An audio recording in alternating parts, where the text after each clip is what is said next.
Saudara-saudaraku yang terkasih, selamat berjumpa di Renungan Harian di channel Katolik kita.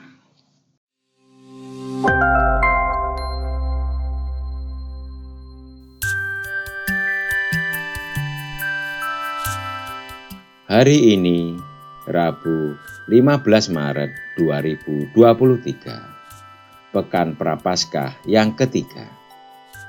Bacaan diambil dari Injil Matius, bab 5, ayat 17 sampai dengan ayat 19. Dalam khotbah di bukit, Yesus berkata kepada murid-muridnya, "Janganlah kamu menyangka bahwa aku datang untuk meniadakan hukum Taurat atau kitab para nabi.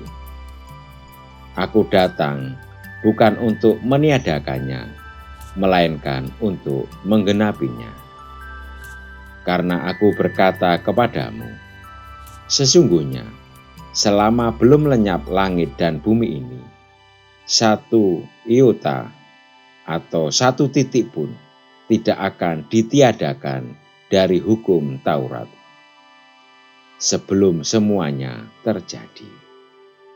Karena itu, siapa yang meniadakan salah satu perintah hukum Taurat, sekalipun yang paling kecil, dan mengajarkannya demikian kepada orang lain, ia akan menduduki tempat yang paling rendah di dalam kerajaan surga.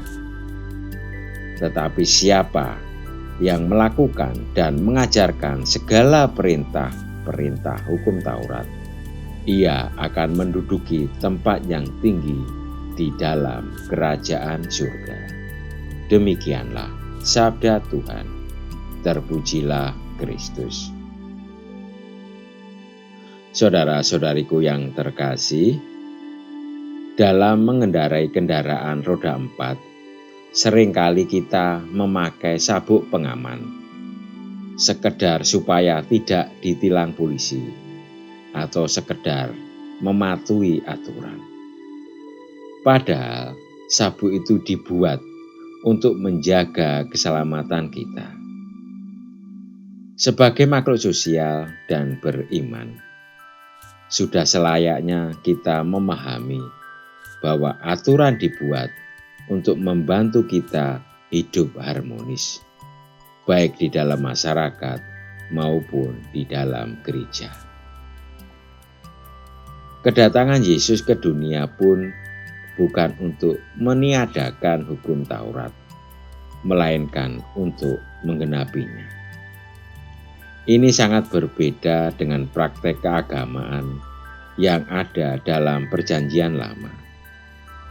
Yesus mengajak kita semua tidak hanya menuntut seseorang untuk melakukan hukum Taurat, akan tetapi Yesus menghendaki kita melakukan dan mengajarkan segala perintah Tuhan.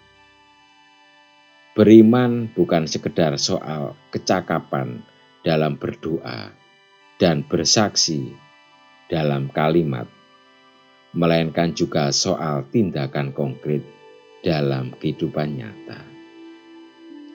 Yesus mau menegaskan kepada kita bahwa yang terpenting adalah keselamatan yang datang dari Bapa di surga. Marilah kita berdoa. Ya Tuhan, bantulah kami agar sanggup untuk menghidupi dan mewujudkan iman kami dalam kehidupan nyata di tengah masyarakat. Amin. Saudara-saudariku yang terkasih, terima kasih atas kebersamaannya di dalam renungan harian ini. Kita akan berjumpa kembali di renungan harian berikutnya. Berkah dan